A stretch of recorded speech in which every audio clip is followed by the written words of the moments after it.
Venezuela, which has the largest oil reserves in the world, is nonetheless facing a humanitarian crisis because of a shortage of food.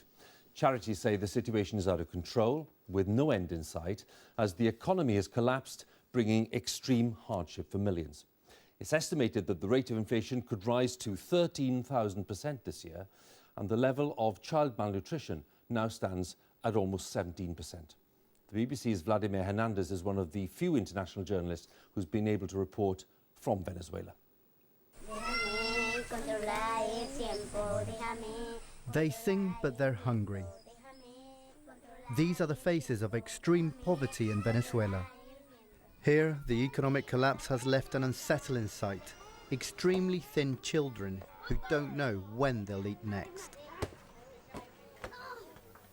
Kimberly has 2 young children. She says it's never been so hard to find food. ¿Cuántas veces al día estás comiendo? 2 veces. Cuando no, una sola vez. ¿Qué te dicen los niños? El hambre, que no lo deje aguantar hambre, que le dé comida. ¿Qué te dice la gente cuando lo sales a pedir?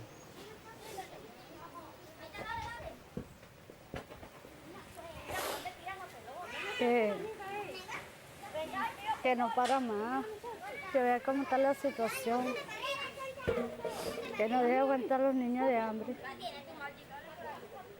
This is the medical report for Kimberly's youngest son. He was taken recently to hospital. What it says here is that he was suffering from diarrhea, asthma, anemia, but also from acute malnutrition. There's a whole list of medicines here also for him. I've just asked her and they haven't been able to buy any of them. Freddie, a father of 5, struggles to get by on the rare government handouts, and he's often paid with fish when he finds work. Soy un padre que se me la pasaba por ahí trabajando y conseguía, pero ya no se consigue nada, todo caro. No, el pobre ya no, como que no tuviera derecho de comer. This Catholic church-run centre offers food to people from these poor communities. Feeding time here can be frantic, some desperate to finally eat. Pasa también el fin de semana nosotros llevamos un control de peso y el lunes cuando llega comenzamos a pesar y vemos la déficit, pues de algunos, no de todos, pero de la mayoría. What we see here can be disturbing. This young boy, Moises, looks like a newborn, but he's 2. Liliana looks like she's 2, but she's 5, and Jose is almost 8. Chronic malnutrition leads to stunting. They just don't grow.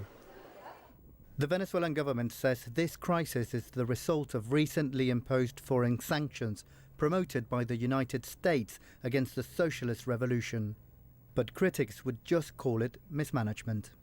In the capital Caracas, things are no different. This is what a supermarket looks like. Just empty shelves, no food, no food. This Christian charity offers a free lunch every day and a prayer. Que nos haga mejores ciudadanos. Even some people with full-time jobs have to come here to get a meal. Usted le pregunta ahorita a las personas en su casa, ¿usted tiene su alacena llena?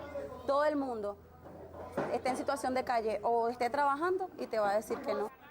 And that lack of food means that people here have lost an average of 11 kilos in the last year. Venezuela today is an oil-rich country of hunger and queues. Vladimir Hernandez, BBC News, Caracas. In Venezuela, hundreds, if not thousands of people with transplanted kidneys are at risk of losing those organs due to the country's chronic shortage of medicines. The Venezuelan Federation of Pharmacy says 85% of the medicines they need are not available. The UN has warned that people are dying of treatable illnesses.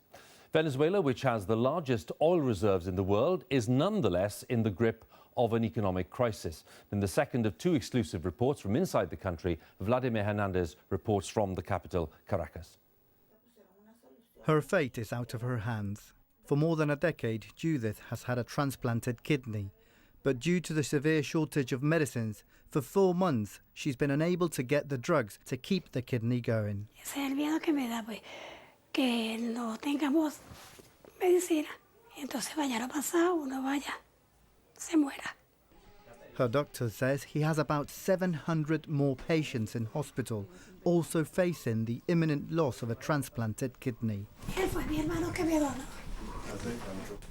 No, entonces es una impotencia de ver de que, bueno, yo me quito una parte de mi cuerpo para hacer a mi hermana, para salvarla a ella.